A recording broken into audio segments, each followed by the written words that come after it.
नमस्कार साथियों, मेरा नाम जितेंद्र कुमार है और आप सभी का कुमार जीत परिवार में हार्दिक स्वागत है। जी हाँ, पिछली क्लास में हम क्या पढ़ रहे थे, तो हमने विशेषण पढ़ा था, यानी हमारी जो सीरीज चलती आ रही है सामान्य हिंदी की, उसमें हम शब्दों का विकार्य रूप पढ़ रहे थे। हमने संज्ञा को कंप्लीट कर लिया था, उसके बाद हमने सर्वनाम को कंप्लीट किया, सर्वनाम का टेस्ट भी कर लिया हमने। उसके बाद में हमने विशेषण पढ़े थे और आज हम विशेषणों के प्रकार को विस्तार रूप में समझेंगे कि किस तरह से होता है। पिछली क्लास में हमने 4 एग्जाम्पल लेकर के आपको विशेषण बताए थे कि किस किस प्रकार के होते हैं। तो कौन कौन से होते हैं? पहला होता है हमारा गुणवाचक विशेषण। दूसरा पढ़ा था हमने, वो कौन सा था हमारा? दूसरा पढ़ा था जो हमने संख्यावाचक विशेषण। और तीसरा पढ़ा था हमने परिमाणवाचक विशेषण। चौथा था हमारा सार्वनामिक विशेषण। आज हम चारों विशेषणों को हम क्या करेंगे, एक विस्तार रूप में समझेंगे कि किस किस तरह से पूछे जा सकते हैं आपकी किसी भी परीक्षा में जिसमें सामान्य हिंदी आती है। तो हम डालते हैं सबसे पहले क्या, विशेषण के प्रकार। विशेषण के प्रकार। पिछली क्लास में हमने 4 एग्जाम्पल लेकर समझे थे, हमने 4 एग्जाम्पल लिए थे, उदाहरण लिए थे हमने। उससे मैंने बताए थे आपको कि कौन कौन से विशेषण के प्रकार होते हैं। बात करते हैं पहले विशेषण की। कौन सा पढ़ा था हमने?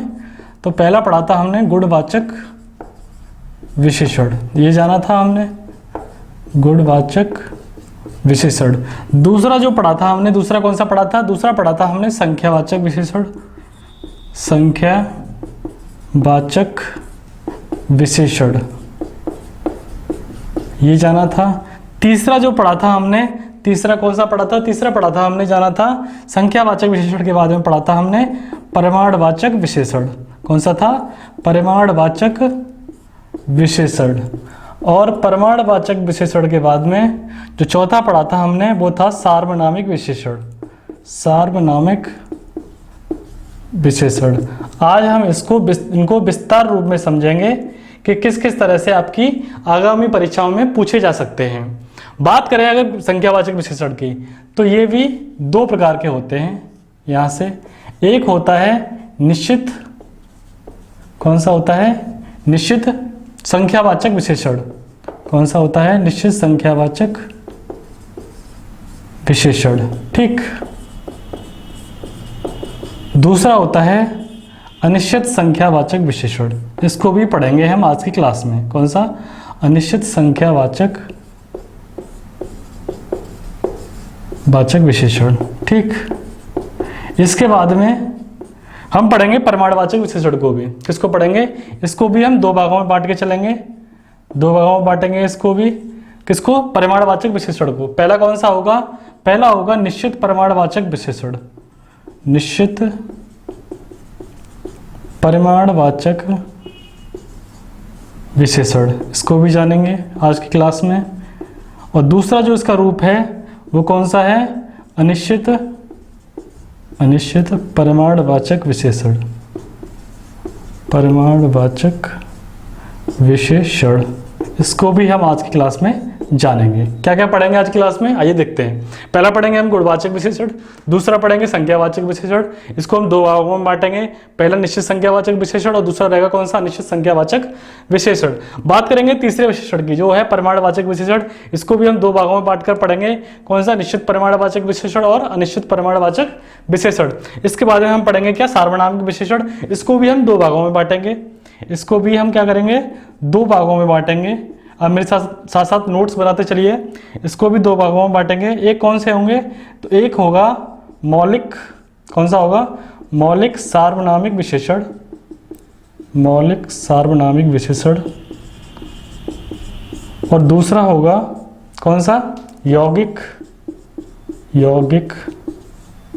सार्वनामिक विशेषण। इसको भी हम पढ़ेंगे, जानेंगे विशेषण, ठीक। इसके भी 2 भागों को पढ़ेंगे हम, निश्चित अनिश्चित संख्यावाचक को। परिमाणवाचक में भी निश्चित परिमाणवाचक विशेषण को पढ़ेंगे। और सार्वनामिक विशेषण में हम क्या करेंगे? मौलिक सार्वनामिक विशेषण और यौगिक सार्वनामिक विशेषण को भी जानेंगे। तो शुरू करते हैं हम पहले विशेषण से, जो कौन सा है? गुणवाचक विशेषण। इससे स्टार्ट करते हैं। गुणवाचक विशेषण क्या करते हैं? ये संज्ञा के गुण अथवा दोष के बारे में बोध कराते हैं या जानकारी देते हैं। क्या कहलाते हैं? गुणवाचक विशेषण कहलाते हैं। आप लिख सकते हैं इस तरह से, क्या क्या लिख सकते हैं इसको, कि जो क्या होते हैं, संज्ञा के गुण अथवा दोष का बोध कराते हैं। क्या कहलाते हैं? गुणवाचक विशेषण कहलाते हैं। पहला विशेषण पढ़ने जा रहे हैं, प्रकार जो चार पढ़े थे हमने, उसमें पहला जानने जा रहे हैं हम गुणवाचक विशेषण। इसको कैसे पहचानेंगे? ये क्या करेंगे, संज्ञा के गुण अथवा दोष का बोध कराते होंगे। किस किस तरह से बोध कराएंगे उसके बारे में डिटेल से समझते हैं। जैसे संज्ञा के रंग के बारे में बता सकते हैं आपको कि किस तरह का रंग है, काला रंग है, लाल रंग है या नीला रंग है, इसका बोध करा सकते हैं। ये भी जो विशेषण शब्द है वो आ सकते हैं किसमें, गुणवाचक विशेषण में दिए होंगे अगर इस प्रकार के शब्द, यानी संज्ञा के गुण अथवा दोष का बोध करा रहे होंगे तो गुण कैसे बता सकते हैं या फिर दोष कैसे बता सकते हैं उसको हम डिटेल में जान रहे हैं। वो रंग के रूप में भी बता सकते हैं कि काला रंग है, लाल रंग है, नीला रंग है, या फिर वो अवस्था दी होगी उसके बारे में बता सकते हैं। कैसे कि बुढ़ापा है, कैसी अवस्था है, बुढ़ापा है, जवानी है, इस प्रकार से भी बता सकते हैं हमें। तीसरा आता है अवस्था के बाद में, जो है हमारा रंग के बारे में बता सकता है हमें, अवस्था के बारे में भी और दशा के बारे में भी। दशा कैसी दशा है, वो कैसा है, पतला है, कैसा है, पतला है, लंबाई में लंबा है, चौड़ा है, इस प्रकार से हमें दशा के बारे में भी जानकारी दे सकते हैं कि मोटा है, कैसी दशा है। ठीक, चौथा पढ़ते हैं हम, रंग के बारे में बता सकते हैं हमें, लाल रंग, नीला रंग, अवस्था के बारे में भी, दशा के बारे में भी, और इसके बाद में हमें काल के बारे में भी, यानी काल किस तरह से, जैसे नया, पुराना, ठीक, अगला, पिछला, इस प्रकार से भी हमें दे सकते हैं। गुणवाचक विशेषण की बात कर रहा हूं मैं। ये क्या करते हैं, ये संज्ञा के गुण अथवा दोष का बोध कराते हैं। किस किस तरह से संज्ञा के गुण अथवा दोष का बोध कराएंगे, तो ये ऐसे रंग दे देगा। रंग मान लो कैसा रंग होगा, काला, लाल, नीला, कैसा भी रंग हो सकता है। अवस्था की बात करते हैं तो कैसी अवस्था हो सकती है, कैसी भी अवस्था हो सकती है, बुढ़ापा हो सकता है, जवानी हो सकता है। ठीक है, दशा के बारे में बात करेंगे, दशा कैसे हो सकती है, कैसी भी हो सकती है दशा उसकी, पतला हो सकता है, लंबा हो सकता है, कोई चौड़ा है, ठीक है, कोई मोटा है। ठीक है, काल की बात करते हैं, काल कैसा हो सकता है, नया हो सकता है, पुराना हो सकता है, नूतन हो सकता है, ठीक है, अगला हो सकता है, पिछला हो सकता है। और पांचवा स्थान के बारे में भी बता सकता है। स्थान कैसा, कि वो ग्रामीण है, कैसा है, ग्रामीण है, वो कैसा है, पहाड़ी है, ठीक, ग्रामीण है, पहाड़ी है, शहरी है, इस प्रकार से अवस्थाओं का ज्ञान करा सकता है हमें। या फिर हम बात करें तो संज्ञा के गुण अथवा दोष के बारे में इस प्रकार से हमें पूछा जा सकता है। तो आप नोट कर लीजिए इन सभी को, क्या क्या है, रंग के बारे में बता सकता है हमें, काला, लाल, नीला, अवस्था के बारे में भी, बुढ़ापा, जवानी, दशा के बारे में, पतला, लंबाई, चौड़ाई, मोटाई, काल के समय के बारे में भी बता सकता है हमें, कैसा समय, नया है, पुराना है, अगला है, पिछला समय है, इसके बारे में भी पूछ सकता है, बता सकता है। बात करें स्थान की तो स्थान के बारे में बता सकता है, जैसे ग्रामीण है, वो शहरी है, या फिर वो पहाड़ी है। इस प्रकार से हमें अगर पूछा जाएगा तो हम कह सकते हैं कि इसमें कौन सा विशेषण होगा, तो इन सभी में गुणवाचक विशेषण होगा। और आप अगर कुछ कंफ्यूजन होती है आपको, अगर आपको समझ में नहीं आता है तो आप इस तरह से भी कर सकते हैं। जैसे मैंने आपको 4 विशेषण बताए हैं, 4 विशेषण मैंने आपको बताए हैं। पहला कौन सा बताया है मैंने आपको, गुणवाचक बताया है। दूसरा कौन सा बताया था मैंने, संख्यावाचक। तीसरा परिमाणवाचक। चौथा आपको सार्वनामिक विशेषण। अगर आपको इनमें से ना तो संख्या के बारे में बोध करा रहा है, यहाँ पे आपको देख रहा हो नहीं, कोई भी संख्या के बारे में बोध नहीं करा रहा है, यहाँ पे किसी परिमाण क्वांटिटी की बात भी नहीं हो रही, यूनिट की बात नहीं हो रही है, और ना ही यहाँ पर सार्वनामिक कोई सर्वनाम की बात हो रही है। यहाँ पे केवल किसकी बात हो रही है, गुण अथवा दोष के बारे में बात की जा रही है। इसीलिए यहाँ पे कौन सा विशेषण हो जाएगा, तो यहाँ पे गुणवाचक विशेषण हो जाएगा। ठीक, अगला पढ़ते हैं नेक्स्ट विशेषण अपना, गुणवाचक विशेषण के बाद में। आप इसे मेरे साथ साथ नोट करते चलिए, बहुत ही इंपॉर्टेंट है, महत्वपूर्ण है। आपकी किसी भी एग्जाम में, जिसका भी एग्जाम देने जा रहे हैं, उसमें सामान्य हिंदी पूछी जाती है, उन सभी के लिए बहुत ही ज़्यादा महत्वपूर्ण रहने वाला है ये चैप्टर। बात करते हैं दूसरे विशेषण की, किसकी, संख्यावाचक विशेषण। किसकी बात करने जा रहे हैं हम, संख्यावाचक विशेषण की बात करने जा रहे हैं। संख्यावाचक विशेषण की बात करने जा रहे हैं। अब संख्या कैसी भी हो सकती है, वो निश्चित भी हो सकती है और अनिश्चित भी हो सकती है, इसलिए हमने इसको दो भागों में बांट दिया है। पहला है निश्चित संख्यावाचक विशेषण। पहला कौन सा है? निश्चित संख्यावाचक विशेषण। संख्यावाचक विशेषण। और दूसरा कौन सा आता है? ये दूसरा बताया था मैंने आपको, अनिश्चित संख्यावाचक विशेषण। कौन सा बताया था? अनिश्चित संख्यावाचक विशेषण। ठीक, अब हम कौन सा पढ़ेंगे? पहले हम निश्चित संख्यावाचक विशेषण को पढ़ लेते हैं, उसके बाद में अनिश्चित संख्यावाचक विशेषण को जानेंगे। पहला पढ़ते हैं हम कौन सा? निश्चित संख्यावाचक विशेषण। आपको कैसे कैसे पता चल सकता है कि हम निश्चित संख्या की बात कर रहे हैं या फिर एक निश्चित संख्या की बोध करा रहे हैं हमें? तो पहले गणना करके भी, तो वो हो जाएगा कौन सा? गणनावाचक विशेषण। कौन सा हो जाएगा आपका? गणनावाचक विशेषण हो जाएगा। अगर हम किसी गणना करते हैं संख्या की, अब संख्या की गणना हम दो तरह से कर सकते हैं। किस किस तरह से? दो तरह से।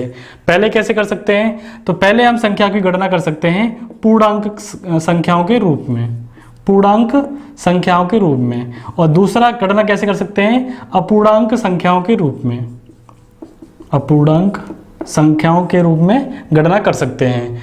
निश्चित संख्यावाचक विशेषण पढ़ रहे हैं, उसके अंदर हमने पहला पॉइंट पढ़ा है। कौन सा? गणनावाचक विशेषण पढ़ रहे हैं, जिसमें हमने किसी भी संख्या की गणना हम दो तरह से कर सकते हैं, पूर्णांक के रूप में और अपूर्णांक के रूप में। पूर्णांक के रूप में अगर करते हैं तो हम पढ़ेंगे 1, 2, 3 इस प्रकार से। अगर हम अपूर्णांक संख्याओं की बात करते हैं तो हम कैसे पढ़ेंगे?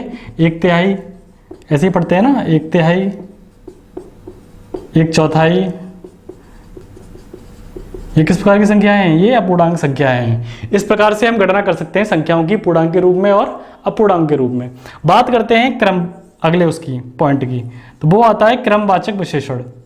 क्रमवाचक विशेषण यानी हम निश्चित संख्याओं की गणना कैसे कर सकते हैं? निश्चित संख्याओं की गणना हम क्रम के रूप में भी कर सकते हैं, जैसे पहला, दूसरा,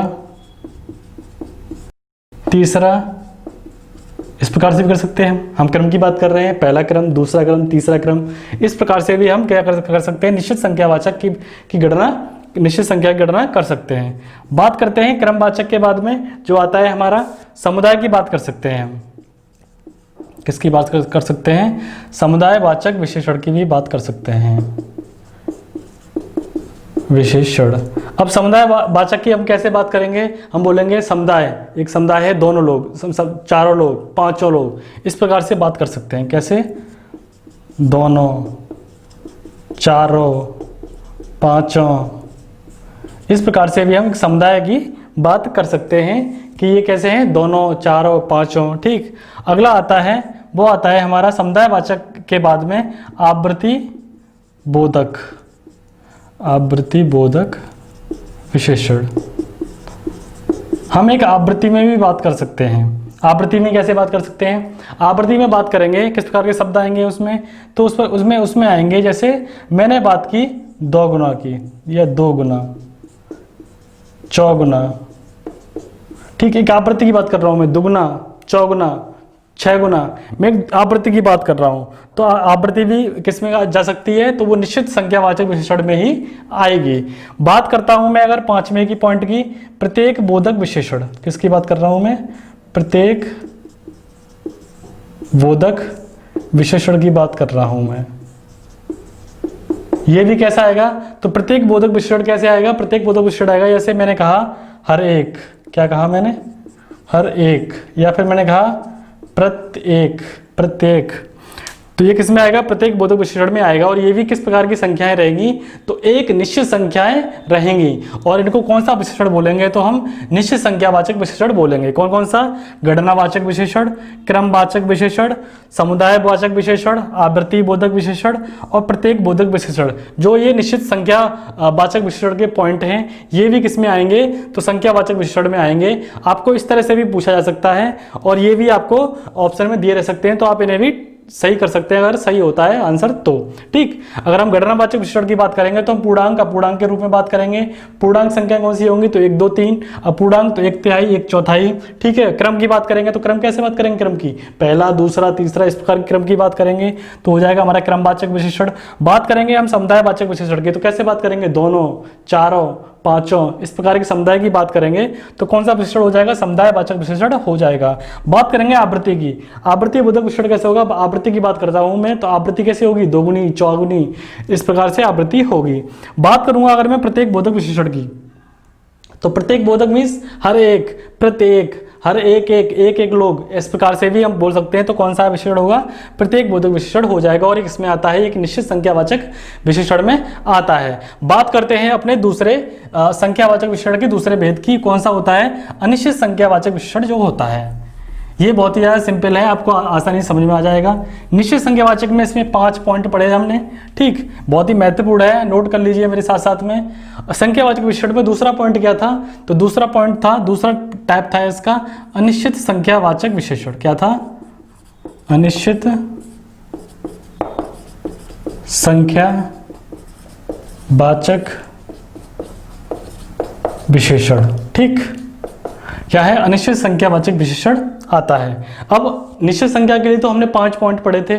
ठीक है, इसके लिए कोई कुछ नहीं पढ़ना है, हमें सिर्फ अनिश्चित संख्या का बोध करा है। जैसे क्या कह दे, कुछ विद्यार्थी, क्या कह दिया, कुछ विद्यार्थी, कुछ लड़के। इसमें क्या हो रहा है, हमें किसी भी अनिश्चित संख्या का बोध नहीं हो रहा है। तो अनिश्चित संख्यावाचक विशेषण क्या हो जाएगा, जो हमें एक अनिश्चित संख्या का बोध कराता है वो कौन सा विशेषण कहलाता है, तो वो अनिश्चित संख्यावाचक विशेषण कहलाएगा। जैसे उदाहरण के लिए मैंने लिखा आपके सामने, कुछ विद्यार्थी, कुछ लड़के, ये क्या हो जाएंगे, एक अनिश्चित संख्या का बोध करा रहे हैं, इसीलिए यहाँ पर क्या हो जाएगा, एक अनिश्चित संख्यावाचक विशेषण हो जाएगा। हमने कंप्लीट कर लिया अपना संख्यावाचक विशेषण।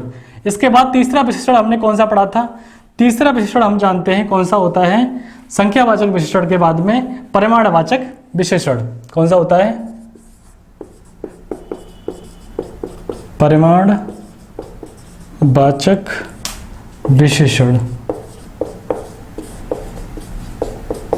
परिमाणवाचक विशेषण में क्या होगा, आपको नापने या तौलने का बोध हो रहा होगा। किसका बोध करा रहा होगा, नापने या तौलने का बोध हो रहा होगा, बोध हो रहा होगा। क्या कहलाएगा, जिसमें नापने तौलने का यूनिट का या फिर बात करें एक परिमाण का बात होगा, क्वांटिटी की बात होगी, तो क्या कहलाएगा, परिमाणवाचक विशेषण कहलाएगा। और ये दो तरह के होते हैं। पहला कौन सा होता है, पहला होता है निश्चित परिमाणवाचक विशेषण होता है, निश्चित परिमाणवाचक विशेषण होता है। और दूसरा कौन सा होता है, दूसरा होता है अनिश्चित परिमाणवाचक विशेषण होता है।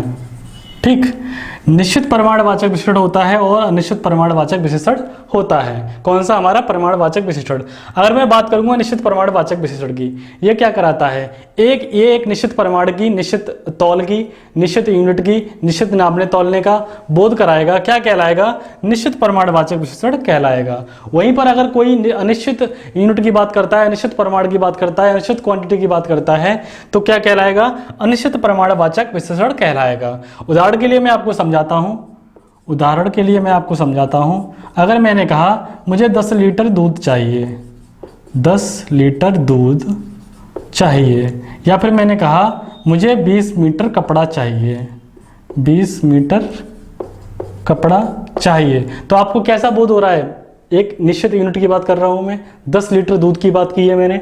ठीक है, एक यूनिट की बात की है, यहाँ पे यूनिट लगी 10 लीटर, 20 मीटर की बात की है मैंने, एक निश्चित यूनिट की बात की है, निश्चित परिमाण की बात की है, एक निश्चित क्वांटिटी की बात कर रहा हूं मैं। तो क्या कौन सा विशेषण होगा हमारा, निश्चित परिमाणवाचक विशेषण हो जाएगा। वहीं पर अगर मैं क्या करता हूँ, एक अनिश्चित परिमाणवाचक विशेषण, अनिश्चित परिमाण की बात कर रहा हूँ, अनिश्चित क्वांटिटी की बात कर रहा हूँ, जैसे उदाहरण के लिए मैं आपको समझाता हूँ, कुछ दूध की बात कर रहा हूँ मैं, कुछ दूध, तो दूध किस में नापा जाता है? परिमाण में, क्वांटिटी में नापा जाता है। यहाँ मैं लड़कों की बात नहीं कर रहा हूँ, कुछ लड़कों की बात नहीं कर रहा हूँ। दूध को किस में नापेंगे? आप परिमाण में नापेंगे, क्वांटिटी में नापेंगे, यूनिट में नापते हैं। इसीलिए ये कौन सा हो जाएगा? ये अनिश्चित परिमाणवाचक विशेषण हो जाएगा। यहीं पर मैंने बात की कुछ कपड़ों की, कुछ मीटर कपड़ा की बात की मैंने। किसकी बात की? कुछ मीटर कपड़े की बात की है मैंने। तो कपड़ा कैसे नापा जाता है? मीटर में नापा जाता है, इसीलिए मैं परिमाण की बात कर रहा हूँ। इसीलिए कौन सा विशेषण हो जाएगा इसमें? तो इसमें अनिश्चित परिमाणवाचक विशेषण हो जाएगा। हमने गुणवाचक विशेषण पढ़ लिया, उसके बाद में हमने संख्यावाचक को दो भागों में पढ़ा है, निश्चित संख्यावाचक और अनिश्चित संख्यावाचक। उसके बाद में हमने परिमाणवाचक विशेषण में जाना है। ये क्या करता है? ये नापने तौलने का बोध कराता है, इसलिए यहाँ पर कौन सा विशेषण कहलाएगा? यहाँ पर कौन सा होगा? परिमाणवाचक विशेषण होगा। अब परिमाणवाचक विशेषण में भी हमने क्या पढ़ा है? हमने दो टाइप पढ़ लिए हैं। कौन कौन से? निश्चित परिमाणवाचक विशेषण और अनिश्चित परिमाणवाचक विशेषण। निश्चित परिमाणवाचक विशेषण में क्या होगा? एक निश्चित यूनिट के बोध करा रहा होगा, जैसे 10 लीटर दूध, 20 मीटर कपड़ा, ठीक है, 2.5 तोला सोना, इस प्रकार से एक निश्चित यूनिट का बोध कराएगा। इसीलिए यहाँ पे कौन सा हो जाएगा? निश्चित परिमाणवाचक विशेषण हो जाएगा। बात करूं वहीं पर मैं अनिश्चित परिमाणवाचक की, तो ये क्या होगा? एक अनिश्चित परिमाण यूनिट की बात कर रहा होगा। जैसे मैंने उदाहरण के लिए आपको समझाया, कुछ दूध, कुछ मीटर कपड़ा, ये क्या होता है? यूनिट में मापा जाता है, मापा तौला जाता है, इसीलिए यहाँ पे कौन सा होगा? अनिश्चित परिमाणवाचक विशेषण हो जाएगा। अब बात करते हैं अपने आखिरी विशेषण की। कौन सा है? सार्वनामिक विशेषण। कौन सा है? सार्वनामिक विशेषण। हेडिंग डालिए आप सभी लोग, सार्वनामिक विशेषण।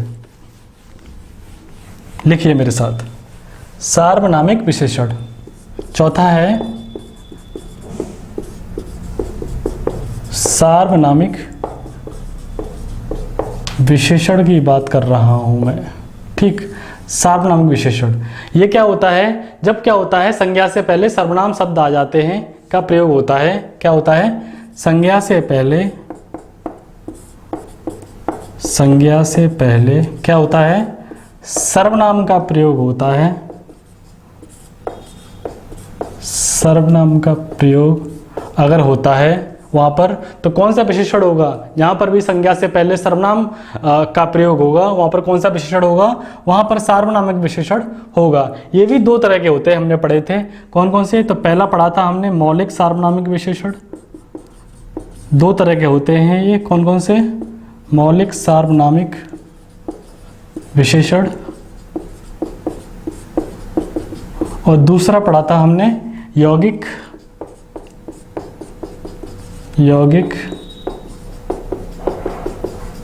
सार्वनामिक विशेषण, ये पढ़ा थे हमने। मौलिक सार्वनामिक विशेषण कौन से होते हैं? जो मुख्य रूप से होते हैं, यानी सर्वनाम शब्द, जो मूल सर्वनाम शब्द होते हैं, वो कौन से होते हैं? मौलिक सार्वनामिक विशेषण हो जाते हैं। कौन से हो जाते हैं? जो मूल सर्वनाम शब्द होते हैं। कौन कौन से होते हैं? जैसे मैंने लिखा यह, वह, ये क्या है? मूल सर्वनाम शब्द हैं। ये कौन से हो जाएंगे? मौलिक सार्वनामिक विशेषण हो जाएंगे। वहीं पर बात करूं मैं यौगिक सार्वनामिक विशेषण की, जो मूल सर्वनाम से कैसे होते हैं? जोड़ तोड़ के बनाए जाते हैं, वो क्या हो जाते हैं? यौगिक सार्वनामिक विशेषण हो जाते हैं। जैसे मैंने कहा आपसे, ऐसा, वैसा, जैसा, ये क्या है? यौगिक सार्वनामिक विशेषण हैं। उदाहरण के लिए अगर मैं कहता हूं कि यह लड़का चोर है, क्या कहा मैंने? यह लड़का चोर है। या फिर उदाहरण के लिए मैंने कहा आपसे, यह घर मेरा है। क्या कहा मैंने आपसे? यह घर मेरा है, ठीक है। तो मैं किस लड़का क्या है? एक संज्ञा है। क्या कौन सी संज्ञा है? जातिवाचक संज्ञा है। संज्ञा से पहले अगर मैं बात कर रहा हूं, मैंने पॉइंट लिखा है यहाँ पर, संज्ञा से पहले सर्वनाम का प्रयोग होता है, तो कौन सा होगा? सार्वनामिक विशेषण हो जाएगा। तो ये अगर मैं पूछूंगा इसमें, ये संज्ञा से पहले क्या आ रहा है? यह क्या है? सर्वनाम है। तो क्या हो रहा है? ये कौन सा सर्वनाम होगा यहाँ पर? अगर इस आपको ऑप्शन में सर्वनाम विशेषण दिया हो तो आप इस पर टिक कर देंगे। अगर आपको ऑप्शन में मौलिक सार्वनाम विशेषण दिया हो तो आप इस पर टिक कर देंगे, इसे सही कर देंगे। तो मौलिक सार्वनाम विशेषण इसमें हो जाएगा। यहीं पर अगर मैं बात करता हूँ, ये घर मेरा है, तो घर क्या है? एक संज्ञा है। इससे पहले मैं क्या कर रहा हूँ? एक सर्वनाम का प्रयोग कर रहा हूँ, और पॉइंट मैंने लिख रखा है यहाँ पर, नोट पॉइंट मैंने यहाँ लिख दिया है आपके सामने कि संज्ञा से पहले अगर सर्वनाम का प्रयोग होता है तो क्या हो जाता है, संज्ञा से पहले सर्वनाम का अगर प्रयोग होगा तो वहां पर सार्वनामिक विशेषण होगा। और अगर आपको ऑप्शन में मौलिक सार्वनामिक विशेषण दे दिया जाता है तो आप ऑप्शन इसको सही टिक करके आएंगे। अगर आपके ऑप्शन में ये नहीं होता है, सार्वनामिक विशेषण होता है, तो आप ऑप्शन में सार्वनामिक विशेषण को टिक करेंगे, सही करेंगे।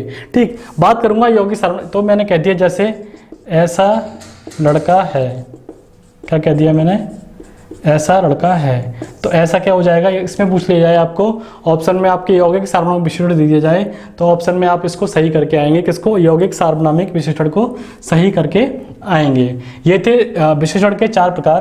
कौन कौन से, पहला हमने जाना गुणवाचक विशेषण, उसके बाद में हमने पढ़ा संख्यावाचक विशेषण। उसके 2 रूप जाने हमने, कौन कौन से, एक निश्चित संख्यावाचक विशेषण और अनिश्चित संख्यावाचक विशेषण। उसके बाद में हमने क्या पढ़ा, उसके बाद में हमने संख्यावाचक परिमाणवाचक विशेषण पढ़ा है।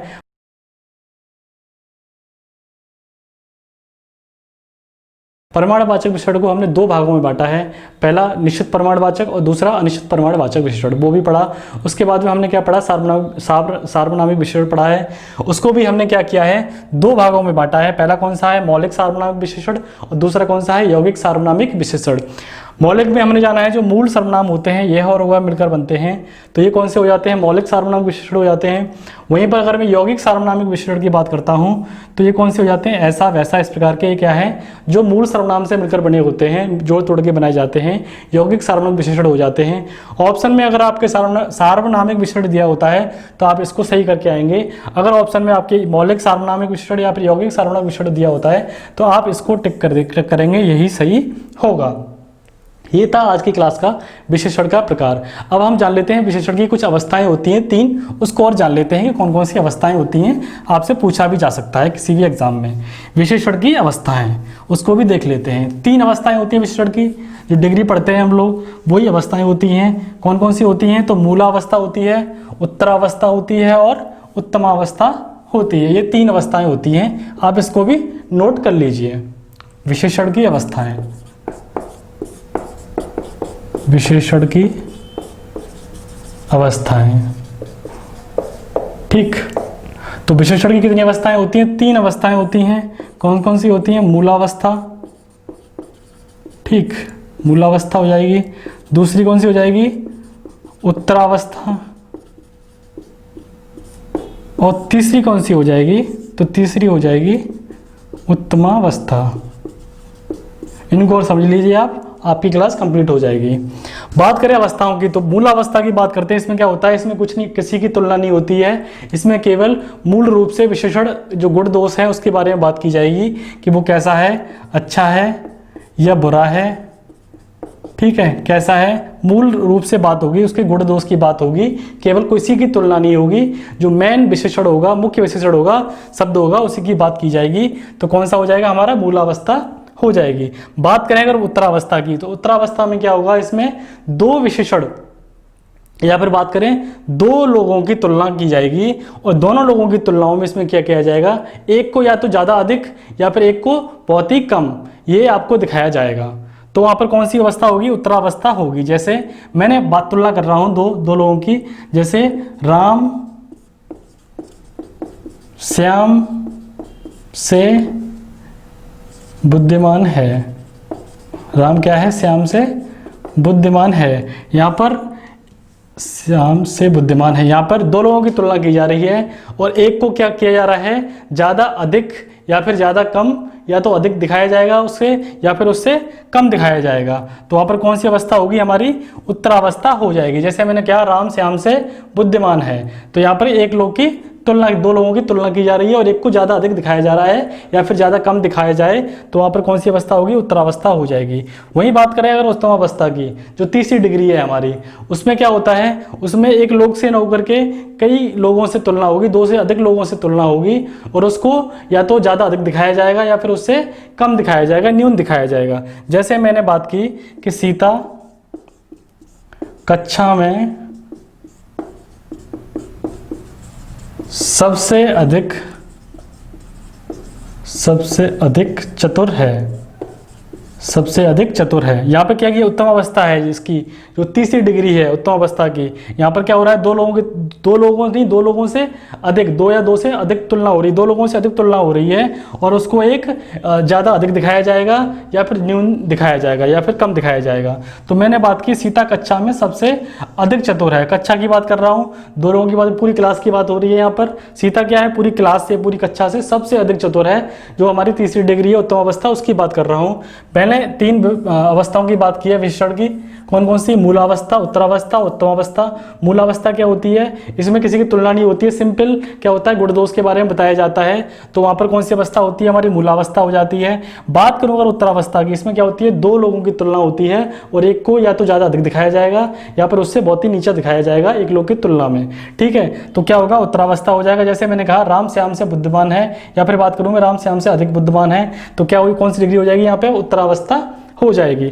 बात करूंगा मैं उत्तम अवस्था की, जो तीसरी डिग्री है, यहाँ पर दो लोगों की तुलना न होकर के दो से अधिक लोगों के बीच में तुलना की जाएगी एक लोग की, और उसको या तो सबसे अधिक दिखाया जाएगा या सबसे न्यून दिखाया जाएगा। जैसे मैंने कहा सीता कक्षा में सबसे अधिक चतुर है, सीता क्या है, कक्षा में की बात करी, पूरी क्लास की बात करी जा रही है, वो क्या है, सबसे अधिक चतुर है, तो कौन सी डिग्री हो जाएगी इसमें, उत्तम अवस्था हो जाएगी। ये थी आपकी आज की क्लास विश्लेषण की, जो पार्ट 2 है आपका, पहला वो आ चुका था, उसके बाद में हमने आज विश्लेषण के प्रकार जाने, हमने डिग्रियां समझी, अवस्थाएं पढ़ी हैं। बताइए आज की क्लास कैसी लगी आपको, एक कमेंट जरूर करिएगा और दोस्तों तक पहुंचाइए अधिक से अधिक। बहुत ही बड़ा करने जा रहे हैं आपके लिए, डिजिटल करने जा रहे हैं आपके क्लास को।